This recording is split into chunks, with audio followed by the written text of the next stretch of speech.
Baik, selamat pagi anak-anakku, siswa kelas 4. Berjumpa lagi dengan saya di tema 4, subtema 2, pembelajaran yang kelima. Ya, oke baik. Di pembelajaran 5 ini tidak bisa secara live ya melalui Zoom, tapi melainkan melalui YouTube. Oke, dimanapun kalian berada, saya doakan selalu tetap sehat dan tetap semangat. Apakah kalian sudah mengikuti kegiatan renungan pagi? Jika sudah, itu luar biasa. Oke, pada pembelajaran 5 ini, kalian bisa membuka di halaman 45. Ya, sekali lagi 45. Di halaman 45 ini targetnya, yang pertama, mampu mengetahui pengelolaan alam dan kegiatan ekonomi dari pekerjaan yang terkait. Yang berikutnya, mengapresiasi hasil karya seni 3 dimensi. Oke, untuk lebih jelasnya, siapkan bukunya dan buka halaman 45.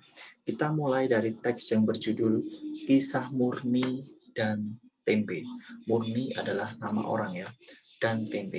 Kalian tidak asing lagi dengan makanan yang bernama tempe, yang berasal dari bahan dasar kedelai, yang diberi ragi, kemudian digoreng, dan jadilah tempe.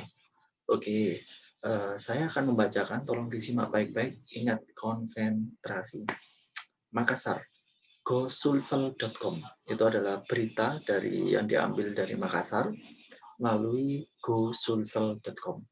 Tempe merupakan makanan yang dibuat dari fermentasi terhadap biji kedelai ditambah beberapa bahan lain. Tempe banyak dikonsumsi di Indonesia, tak kecuali oleh warga Makassar.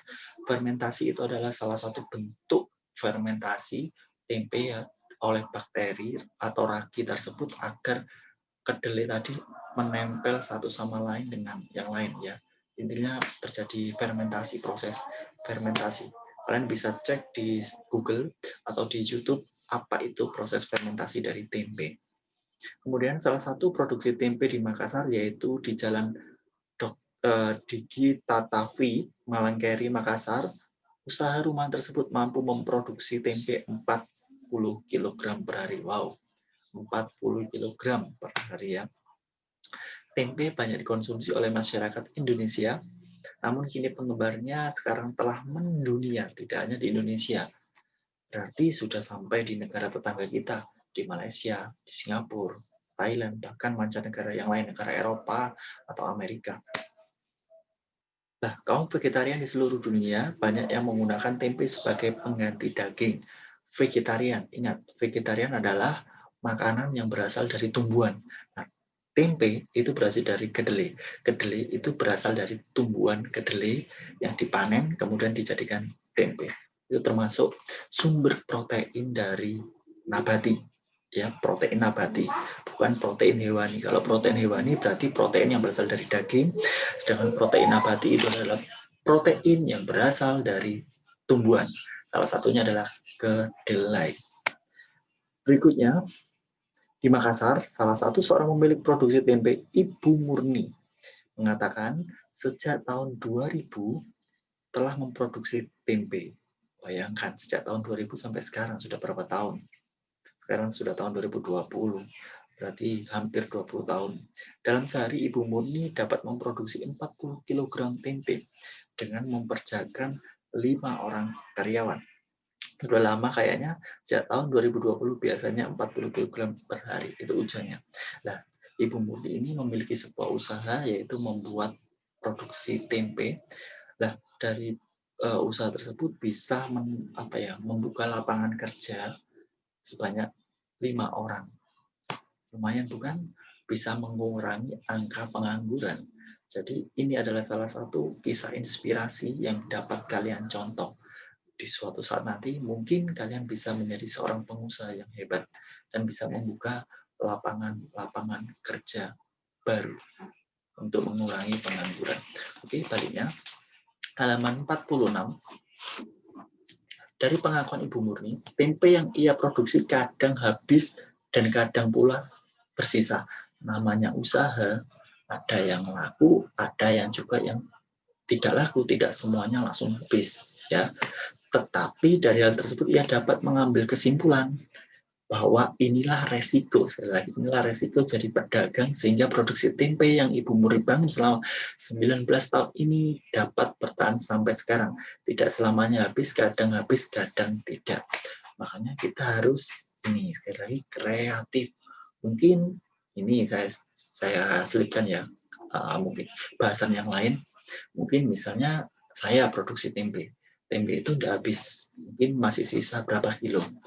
Saya bisa berjualan secara online, mungkin saya posting kembali di media sosial, bisa Facebook, bisa Instagram, bisa di YouTube atau di media sosial lain, atau diolah lagi tempe tersebut.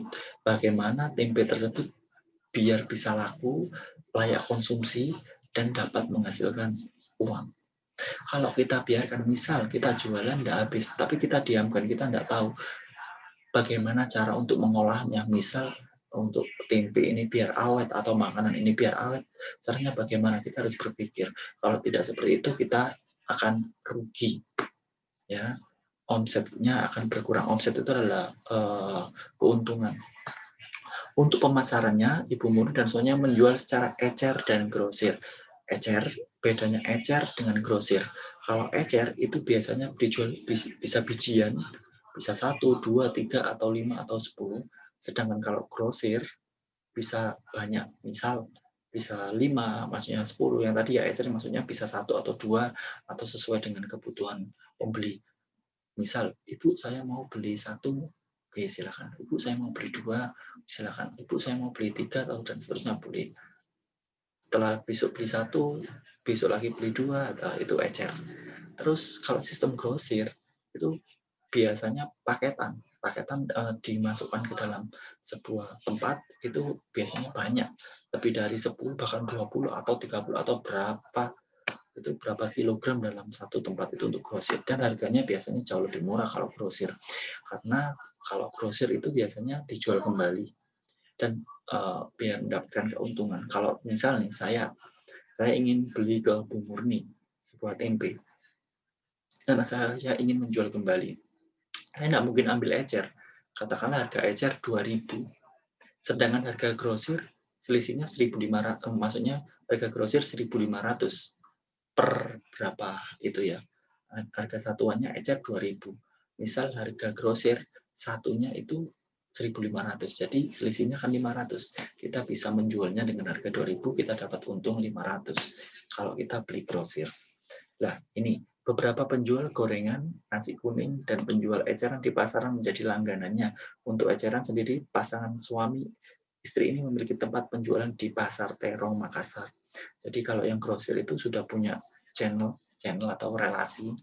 Misal saya mau jual tempe ini grosiran ke toko apa, ke pasar apa, misal ke penjual makanan apa. Kalau eceran biasanya tinggal dijual di pasar, buka toko, kemudian ada pembeli yang datang, seperti itu. Terus diantar di pasar, penjual gorengan, penjual nasi kuning, penjual eceran, dan grosir juga tutupnya. Untuk membeli bahan baku tempe yang mengeluarkan modal sebesar Rp400.000 modal awal ya, Rp400.000 untuk bahannya. Setiap harinya bahan produksi digunakan seperti kedelai, daun pisang, ragi, atau bahan fermentasi. Ya, ragi atau bahan fermentasi. Nah, daun pisang itu untuk apa? Untuk membungkus tempe, kedelai tadi setelah dikasih ragi atau fermentasi tadi, supaya jadi tempe. Harus kedap udara, tidak boleh ada udara yang masuk. Kalau yang di pasaran biasanya itu sudah bentuknya sudah dimasukkan dalam plastik ya. Tempe tadi dimasukkan plastik, kemudian diberi ragi, jadilah tempe. Kalau ini masih alami ya, maksudnya pakai bahan-bahan alami seperti daun pisang. Terus berikutnya, terakhir sementara itu diketahui bahwa Indonesia sekarang berusaha mengembangkan galur strain unggul Rhizopus untuk menghasilkan tempe yang lebih cepat. Jadi raginya pakai ragi yang berkualitas agar hasilnya lebih cepat, berkualitas, dan memperbaiki kandungan gizi. dari tempe. Beberapa pihak mengkhawatirkan kegiatan ini dapat mengancam keberadaan tempe sebagai bahan pangan milik umum karena galur-galur ragi tempe unggul untuk didaftarkan hak patennya sehingga penggunaannya dilindungi undang-undang. Jadi kalau sudah punya produk kemudian dipatenkan kayak ini, jadi ketika ada orang yang memakai nama tersebut maka yang terjadi adalah pelanggaran hukum karena haknya si pemilik tadi dipakai dengan itu dan harus lapor dulu. Seperti itu ya. Terus berikutnya kita ayo memahami. Di sini ada 3 pertanyaan. Apa judul teks di atas? Pasti sudah bisa menjawab. Teks di atas itu seperti apa. Kemudian bahan dasar apakah yang digunakan untuk membuat tempe? Ya, bahan dasarnya apa? Tadi sudah saya jelaskan. Kemudian bagaimana proses pengolahan tempe dari kedelai sampai jadi tempe. Itu sekalian jelaskan alurnya. Berikutnya, kegiatan ekonomi. Ini sangat penting. Kegiatan ekonomi itu, ini ya, kalau menurut pendapat saya itu kegiatan ekonomi itu bisa diartikan sebagai kegiatan jual beli untuk menghasilkan uang, ya, bisa menghasilkan barang atau bisa menghasilkan jasa. Itu adalah sebuah kegiatan ekonomi. Kegiatan ekonomi dilakukan masyarakat di seluruh dunia untuk memenuhi kebutuhan. Nah, kebutuhan bisa barang, bisa jasa, atau bisa mendapatkan uang atau hal yang lainnya. Kegiatan ekonomi itu meliputi 3 proses. Ada produksi, yang pertama, yang kedua ada distribusi, yang ketiga ada konsumsi. Penjelasannya seperti ini. Produksi adalah proses membuat barang atau membuat bahan kayak tempe tadi dari kedelai kemudian dibuat menjadi tempe seperti itu. Kemudian ada contoh lagi, seorang petani melakukan pengolahan sawah untuk menghasilkan padi. Sebuah produsen memerah susu, kemudian sebab kalian bisa membaca di situ ada A, B, C, D, E, ada contoh-contoh kegiatan produksi dan pengertian produksi sendiri, sebuah kegiatan di mana untuk melakukan pengolahan bahan baku menjadi barang setengah jadi dan juga untuk menjadi barang jadi. Bisa setengah jadi, misal tempe ya, kedelai diolah menjadi tempe, kan masih belum matang, belum jadi 100%, hanya belum bisa dikonsumsi. Kemudian dijual lagi, kemudian berubah menjadi barang, yaitu tempe goreng, bisa tempe bacem, tempe apa, dan bisa dikonsumsi. Terus berikutnya distribusi. Distribusi adalah sebuah kegiatan untuk mengirimkan barang, ya, yang berasal dari produsen atau produsen itu sendiri melakukan produksi barang dan melakukan pengiriman. Misal saya contohkan di kegiatannya Bu Murni tadi. Bu Murni tadi melakukan sebuah kegiatan produksi menghasilkan tempe, ya, tempe ingat. Terus kemudian untuk penjualannya dia mendistribusikan ke pasar, ke toko, atau ke penjual makanan, atau penjual gorengan, atau tempat-tempat yang lain. Nah, itu proses distribusi pengiriman barang. Nah, pengiriman barang ini tujuannya adalah untuk mendapatkan uang, ya. Setelah barang dikirim tadi kan otomatis terbeli. Uang tadi masuk ke kantong Bu Murni. Nah, untuk setelah masuk di kantongnya Bu Murni membiayai para pekerja tadi. Misal ada 5, katakanlah gajinya dalam 1 bulan 1 orang 1 juta, berarti 5 orang 1 bulan 5 juta. Seperti itu ya dari kegiatan ekonomi. Produksi tadi kan bekerja, karyawannya Bu Murni tadi bekerja memproduksi tempe, kemudian hasilnya didistribusikan, setelah itu baru dikirimkan. Berikutnya kembali, kalian bisa membacanya di situ ya. Berikutnya adalah konsumen. Yang ketiga adalah konsumen.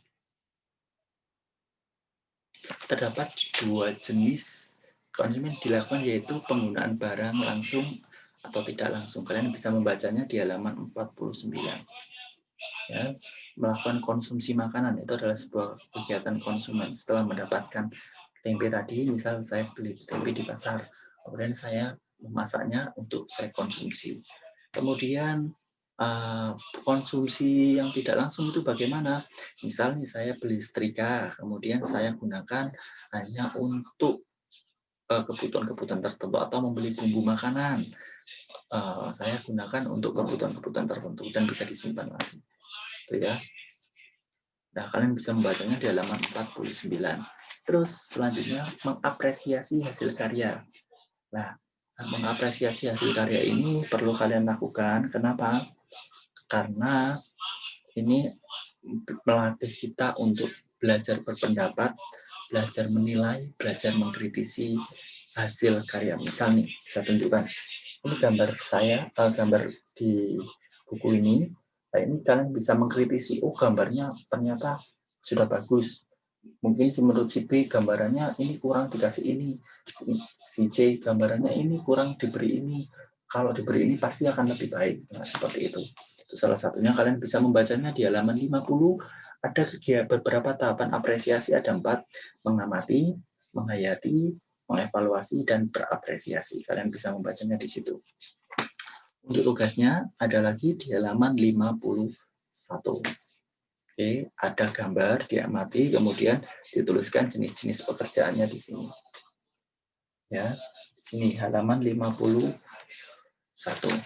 Begitulah pembelajaran tematik pada hari ini. Mohon maaf jika ada salah kata dari saya. Saya akhiri, dan sebelum diakhiri ditutup doa terlebih dahulu. Berdoa mulai.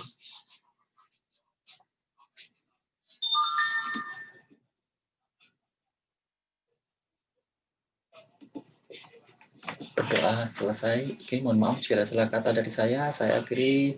Sampai jumpa, bertemu lagi di hari Senin dengan semangat yang luar biasa pastinya. Tetap jaga kesehatan. Saya akhiri. Sampai jumpa dan selamat pagi.